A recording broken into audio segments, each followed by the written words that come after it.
Hey everybody, this is Steve at 1000 Year Homes. So today I'm wrapping up. I'm actually working. I'm physically working here for my employer. So my truck is my router. I'll cover that. But I'll talk about a little bit about how I'm able to do that here with the F150 PowerBoost that I have. So all right.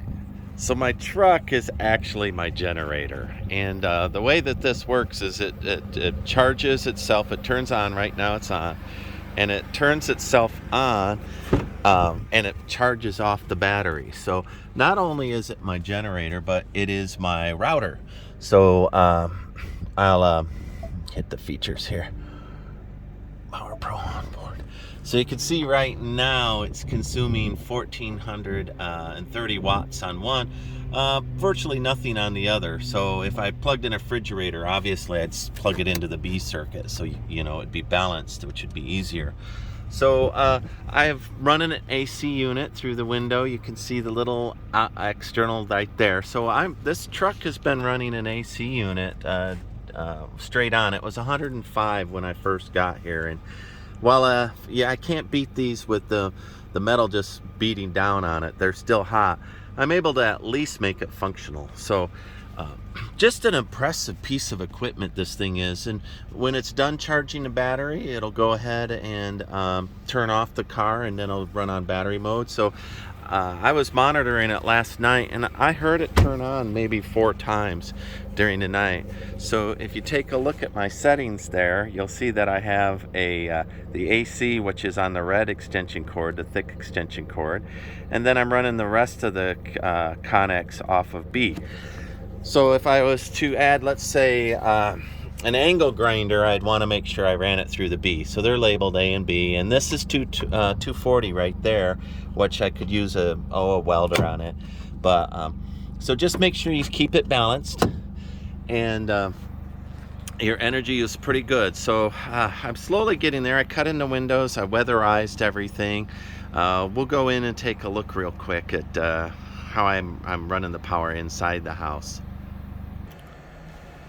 All right, so here I am inside the Connex with where I'm at. So the windows I'm cutting in.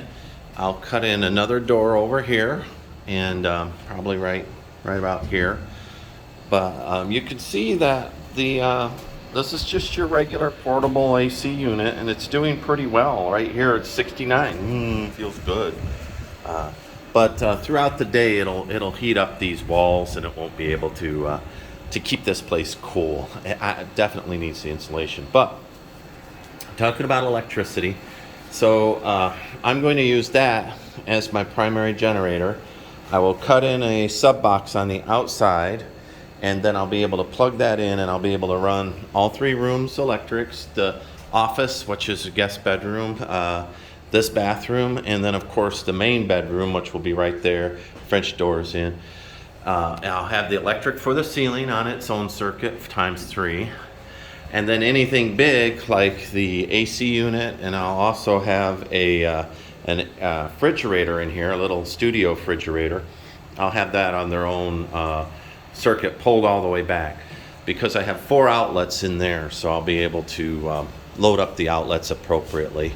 And on the outside of that is where I'll put my sub panel for me to be able to plug in.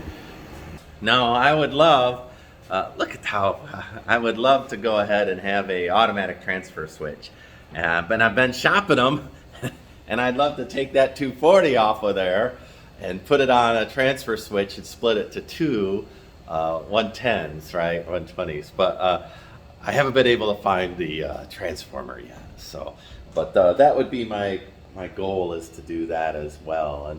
And then I'm completely off grid. And I'm getting by. So in addition to the electricity that I have in here that I'm just running with extension cords to the house, I've got the other building. I'll go ahead. The other building here. So there's my truck, and I'll put the panel there, little sub panel on the outside.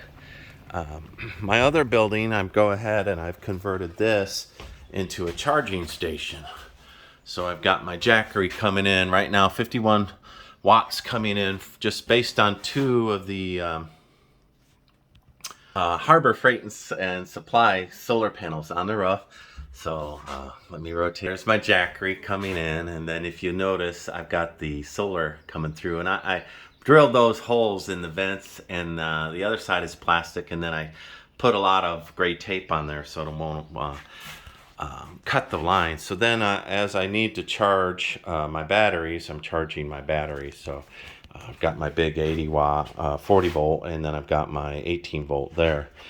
So up on top here is where I put the solar, and you can't really see it, but I have a 4x4 up there, and then the legs from the Harbor Freight and solar panels, which were 120 watt, I screwed into the 4x4, and that ain't going anywhere. It's been up there for a while. So these two things will let me build and stay off grid. I've got all of my big solar, and I showed you that earlier. There's a big 400 watt solar panel, 16 of them down around behind the building. I'll do the same temporary setup on that. And then all of these buildings will be wrapped in concrete or insulation and stucco. That'll be a different thing, but that's how I'm going to be able to live off grid. I'm just using this truck, and during the night it does pretty good. During the day it really struggles to even try to keep that cold. But once I wrap it in insulation, put some stucco on it, make it look okay, I think that I'm there, you know, in a temporary kind of a way, semi-permanent. So anyway, this is Steve for 1,000 Year Homes. Thank you for joining me, and that the solar is going to last 100 years. I guarantee you, 100 years.